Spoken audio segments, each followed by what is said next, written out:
When Diego Mendoza, Madrid's richest and most reclusive heir, turned down a dance for the 10th time at the city's most exclusive charity ball, no one could have imagined everything would change the moment Carmen, the cleaning supervisor, walked into the grand ballroom with her daughter dressed as a waitress.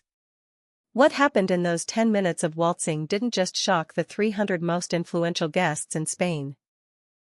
It also uncovered a family secret Diego had kept buried for 20 years. Because sometimes the purest love hides behind the humblest uniforms. It was the night of March 15th, and the gilded halls of the Mendoza family's Crystal Palace, a 17th-century mansion on the outskirts of Madrid, were filled with the crème de la crème of Madrid high society for the traditional spring ball. Crystal chandeliers cast golden reflections across the marble floors, while a chamber orchestra played Viennese waltzes that echoed between pink marble columns.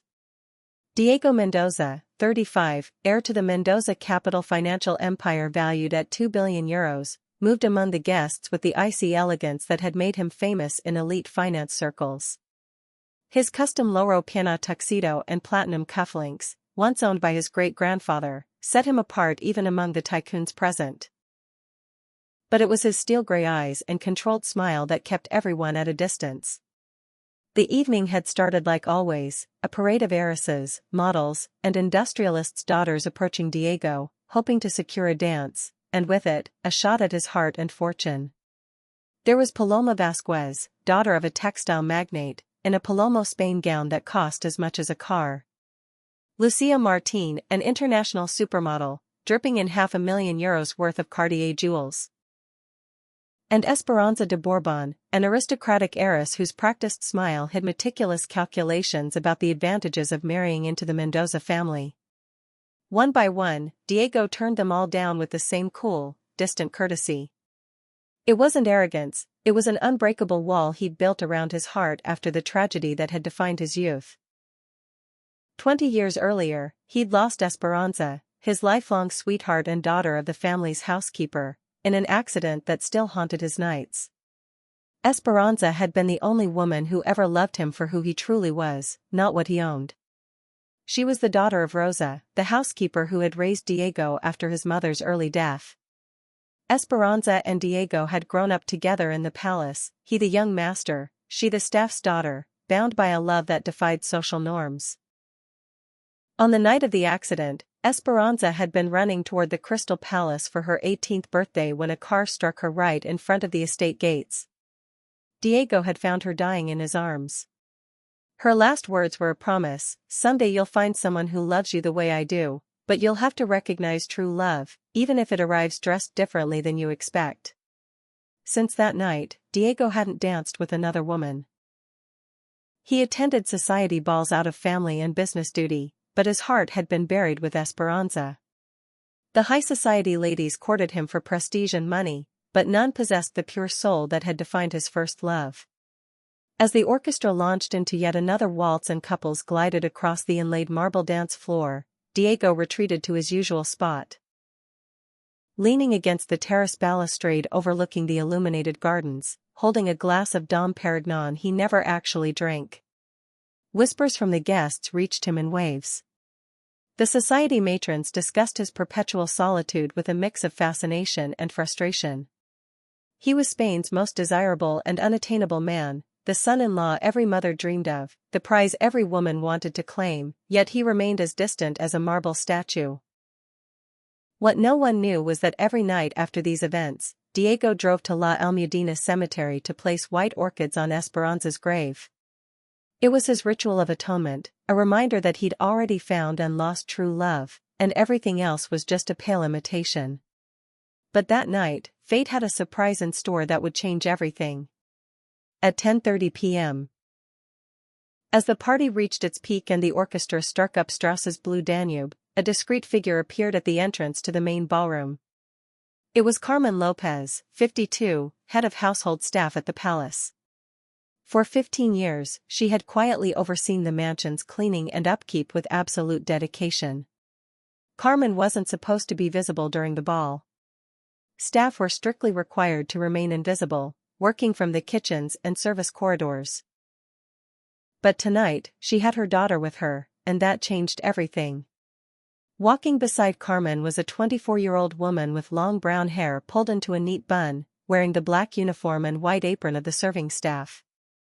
It was Sofia Lopez, a fine arts graduate from Complutense University, helping her mother that night to earn extra money toward the master's in art restoration she dreamed of pursuing. Sofia had something extraordinary that transcended her social status. Even in a waitress uniform, she carried herself with natural elegance, her movements fluid like a dancer's. In her hazel eyes shone a lively intelligence and artistic sensitivity that set her apart instantly. As mother and daughter crossed the ballroom toward the kitchens, an almost imperceptible hush fell over the more observant guests. It wasn't just Sofia's beauty that drew attention, it was something deeper, an authenticity that stood in stark contrast to the artificiality around her. From his vantage point on the terrace, Diego noticed the newcomer immediately. For the first time in 20 years, his gaze locked on a woman and he couldn't look away. It wasn't mere physical attraction, or at least not only that. It felt like an electric jolt, awakening emotions he thought were gone forever. Sofia moved among the guests with natural grace, serving champagne and canapés with a genuine smile that lit up her face.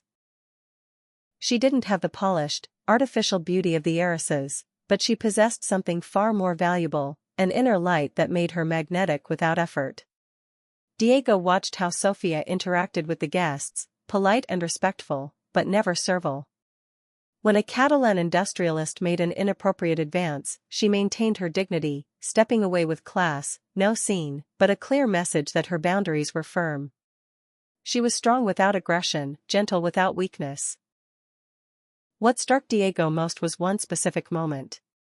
As Sofia served appetizers to a group of society ladies, she overheard one viciously criticizing another guest's dress.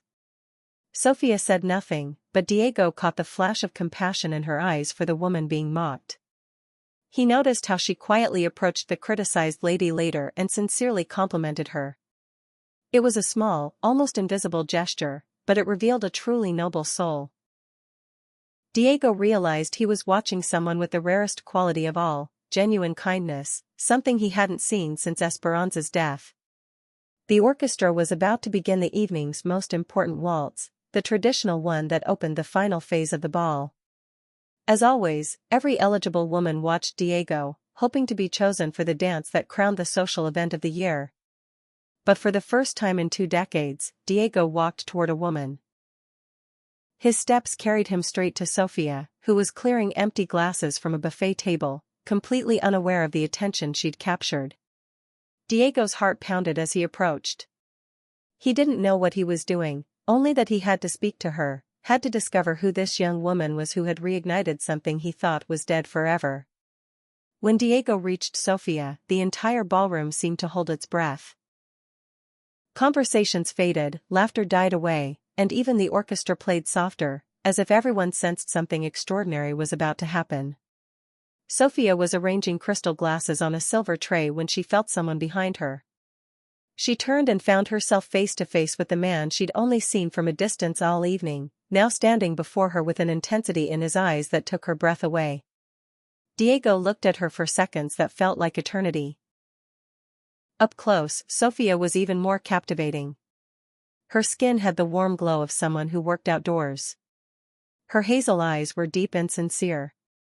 Her slightly calloused hands spoke of honest work, in contrast to the perfectly manicured ones of the heiresses. With a voice that betrayed emotion he hadn't felt in 20 years, Diego asked, "May I have this dance?" The silence that followed was deafening. Sofia stared in disbelief, certain she'd misheard. It was impossible that Diego Mendoza, the richest, most powerful man in the room, was asking her, a waitress, to dance. Yet his sincere gaze and outstretched hand left no doubt. Around them, Madrid's high society experienced collective shock. Paloma Vasquez, who had waited all night to be chosen, turned visibly pale. Lucia Martín clutched her chest as if struck. Esperanza de Bourbon watched open-mouthed, unable to process what she was seeing. Whispers spread like wildfire. "He's lost his mind," murmured the Countess of Alba. "A waitress. A waitress," echoed the Count of Roman ones. "This will be in every paper tomorrow," predicted the Duchess of Osuna bitterly. But Diego heard none of it. His eyes were fixed only on Sofia, who looked back with a mix of fear and wonder. Sofia knew accepting would mean crossing an invisible, unbreakable line between their worlds. Carmen Lopez, watching from afar, moved discreetly toward her daughter to pull her away from the awkward situation. But when she saw Diego's expression, something stopped her. In those gray eyes was no condescension or bored rich man's whim, it was the same look she'd seen 20 years earlier when Diego gazed at Esperanza. After what felt like an eternity, Sofia gently set the tray on the nearest table. Her hands trembled slightly, but her voice was steady when she replied, "It would be an honor, Mr. Mendoza." Diego offered his arm with old-world gallantry, and together they walked to the center of the dance floor. Every step echoed like thunder in the surreal silence. Guests parted, forming a perfect circle around the floor as if witnessing history. After a brief hesitation, the orchestra began a slow, melodic waltz. Diego placed his right hand gently on Sofia's waist and took her left hand in his. The contact was electric for both. As they began to move, something magical happened. Sofia danced with natural grace, every waltz step flowing like water. She'd never danced in a grand ballroom, but she had an innate musicality that turned every movement into poetry. Diego, who hadn't danced in 20 years, found the rhythm instantly, as if his body had been waiting for this exact moment to come alive again. As they waltzed, the world around them faded. Diego looked into Sofia's eyes and saw the same purity, the same authenticity he'd loved in Esperanza. But Sofia wasn't a copy, she was something new, unique, unexpectedly perfect. The dance lasted 4 minutes, but for Diego and Sofia it felt like an eternity of perfection. When the music ended and they stopped in the center of the floor, the ballroom was utterly silent. Then, slowly, applause began, not enthusiastic, but respectful, as if everyone understood they'd witnessed something special. Diego escorted Sofia to the edge of the floor and kissed her hand gently, the way gentlemen once did. "Thank you," he said simply, but in that word was a world of meaning. Sofia blushed and lowered her gaze. She returned to the kitchens with her mother. But before leaving the ballroom, she turned once more toward Diego. Their eyes met across the crowd, and in that look was a silent promise that this wouldn't be the last time. The 24 hours after the ball were an earthquake in Madrid's high society. News of Diego Mendoza dancing with a waitress spread like wildfire through the city's salons, fueled by social media and gossip from the ladies who'd been there.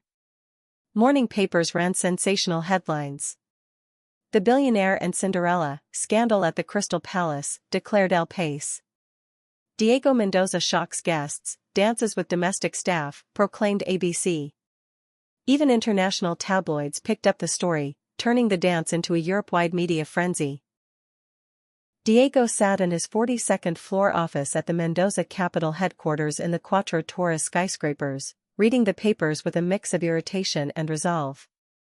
He'd never cared about high society gossip, but this time real feelings were involved, feelings he hadn't experienced in 20 years. His phone rang nonstop. His secretary, Mrs. Jimenez, reported calls from 20 media outlets, 5 TV shows, and countless society friends wanting to know what he'd been thinking. But the call that hit hardest was from his uncle Fernando, the only family he had left and a minority partner in the company. At 70, Fernando embodied the family's most conservative traditions. He'd always expected Diego to marry within their class to solidify business alliances and keep the bloodline pure. The call was short and sharp. "Diego, I hope you realize the indecent spectacle you made last night. Our family has a reputation to uphold." But Diego no longer felt the weight of others' expectations. For the first time in 20 years, he'd felt something real, and he wasn't willing to give it up for social conventions. He decided to follow his heart, find Sofia and truly get to know her. Information on Sofia Lopez wasn't hard to get. She lived with her mother in a modest neighborhood on the outskirts. She'd earned top honors in her fine arts degree from Complutense, working nights to pay for it, and dreamed of a master's in art restoration. She was a young woman of strong values, raised by a single mother who had sacrificed everything to give her an education. Diego decided to show up at her home unannounced. When he rang the bell of the small third-floor apartment in a 1960s building, Carmen answered. She recognized him instantly, and her expression turned worried. "Mr. Mendoza, if you're here about trouble from last night." "I'm here because I'd like to get to know your daughter better," Diego interrupted with disarming sincerity. "Not out of curiosity or whim, but because last night I felt something I haven't felt in a very long time." Carmen looked into his eyes and saw the same vulnerability she'd noticed the night before. She was a wise woman who had raised her daughter to spot genuine people from fakes. In Diego she saw pain, loneliness, but also sincerity that reassured her. Sophia appeared behind her mother, dressed simply in jeans and a white t-shirt, hair loose over her shoulders. Without makeup or the uniform, she was even more beautiful, with that natural beauty that needs no embellishment. "I've read the papers," Sophia said firmly. "I'm sorry if our dance caused you problems." Diego smiled for the first time in 20 years with genuine happiness. "The only problem it's caused me is that I can't stop thinking about you." The conversation that followed lasted 3 hours. Diego and Sophia talked about art, dreams, life. He learned she painted in her free time, loved classical music, read Lorca, and dreamed of restoring the Sistine Chapel frescoes. Sophia discovered that behind the impenetrable businessman facade, Diego was cultured and sensitive, knowing art history better than many university professors. When Diego left, both knew something profound had begun, but they also knew the whole world would fight against their love story. In the days that followed, Diego and Sophia began seeing each other regularly, always away from the spotlight and high society haunts. They met in small neighborhood cafes, strolled lesser-known parks, visited museums during busy hours. Each meeting strengthened what they'd sensed from the start: they were made for each other. Through Sophia's eyes, Diego rediscovered the beauty of simple things, the joy of real conversation, the pleasure of sharing intellectual passions without ulterior motives. Sophia saw in Diego not the untouchable billionaire, but a wounded man who needed to relearn how to love and be loved. Yet their relationship faced mounting pressure from all sides. Madrid high society launched a subtle but relentless campaign against Sophia. Poisonous gossip circulated in the city's salons. She was a gold digger who'd planned everything to seduce Diego, a woman of loose morals using charm to manipulate a vulnerable man. The economic pressure was even more direct. Carmen Lopez was let go from several longtime clients, officially for staff downsizing, but really because aristocratic families didn't want ties to the mother of the woman ruining Diego Mendoza. Sophia's application for the art restoration masters was rejected without explanation. Though it was clear her name had become unwelcome in circles tied to wealthy families. Diego realized what was happening and reacted immediately and decisively. He used his influence to protect Sophia and her mother, but most importantly, he made a move that shook Spain's financial world. He publicly announced his relationship with Sophia in an exclusive interview with El País. The interview was a masterpiece of sincerity and dignity. Diego spoke of his 20 years of loneliness, his inability to find genuine love in a world measured by money, and how Sophia had restored his capacity for real emotion. He didn't apologize for his choices or justify breaking social norms. He proudly claimed his right to love whomever he wanted. "True love knows no social class," he said. "Sophia has taught me that the wealth of the heart is worth more than any financial fortune." The reaction was explosive. Half of high society condemned him as a traitor to family tradition. The other half admired his courage in defying convention. But the biggest impact came from ordinary people. Thousands of letters of support poured into the newspaper. Thousands of positive social media comments turned Diego and Sophia into symbols of love that transcends class barriers. Sophia, for her part, showed class and dignity that silenced many critics. In a follow-up interview, she said she'd never sought Diego's wealth, she'd found in him a soulmate to share intellectual and artistic passions. She spoke of her future plans to contribute to Spain's artistic heritage and her desire to build something meaningful with the man she loved. The turning point came when Diego decided to take the ultimate step. Not only did he want to be with Sofia, he wanted to do it in front of the entire world, openly challenging their opponents. 6 months after that fateful night, Diego organized what would become the most talked-about social event of the year, a second charity ball at the Crystal Palace, with a specific purpose he kept secret until the last moment. Invitations went to Spain's most influential figures, business leaders, politicians, artists, intellectuals. But alongside the elite were ordinary people distinguished for social, artistic, or cultural merit. Diego wanted the world to see that a person's worth isn't measured by their bank account. On the night of the ball, the Crystal Palace was more splendid than ever. The gardens glowed with thousands of LED lights, creating a fairy tale atmosphere. The chamber orchestra was replaced by an internationally renowned ensemble, and every detail was perfect. Diego arrived alone, impeccably elegant in his tuxedo, with a serene, determined expression that contrasted with the scrutiny of recent months. Guests watched curiously, wondering what he had planned and whether Sofia would appear. The answer came at 10 p.m. when the main ballroom doors opened and Sofia made her entrance. This time, she wasn't in a waitress uniform. She wore a midnight blue velvet evening gown designed specially for her by an up-and-coming stylist, highlighting her natural beauty without ostentation. Her hair was in an elegant updo adorned with a diamond tiara that had belonged to Diego's mother. The hush that fell over the ballroom was different from 6 months earlier, no longer shock or scandal, but genuine admiration. Sofia moved with the grace of a princess, yet with the simplicity of someone who'd never forgotten her roots. Diego met her halfway across the floor and offered his arm. This time, as they walked to the dance floor, there were no murmurs of disapproval, only respectful applause that grew into a standing ovation. When they began to dance, the magic returned, multiplied 1,000-fold. Diego and Sofia moved as if created to waltz together, in perfect physical and spiritual harmony. Around them, other couples joined, creating a scene of elegance and beauty no one present would ever forget. But the most emotional moment came when the music stopped. Diego knelt in the center of the floor before all the guests and pulled out a 5-generation Mendoza family engagement ring. His words rang clear throughout the ballroom. "Sofia, you brought light back into my life when I thought it was gone forever. Will you marry me?" Sofia's answer was a firm, emotional yes. The applause that erupted was thunderous and heartfelt. Even the biggest skeptics surrendered to the power of such authentic love. The wedding took place 3 months later in the palace chapel, a ceremony blending aristocratic tradition with genuine simplicity. Sofia wore Diego's mother's wedding gown, enhanced with details reflecting her artistic personality.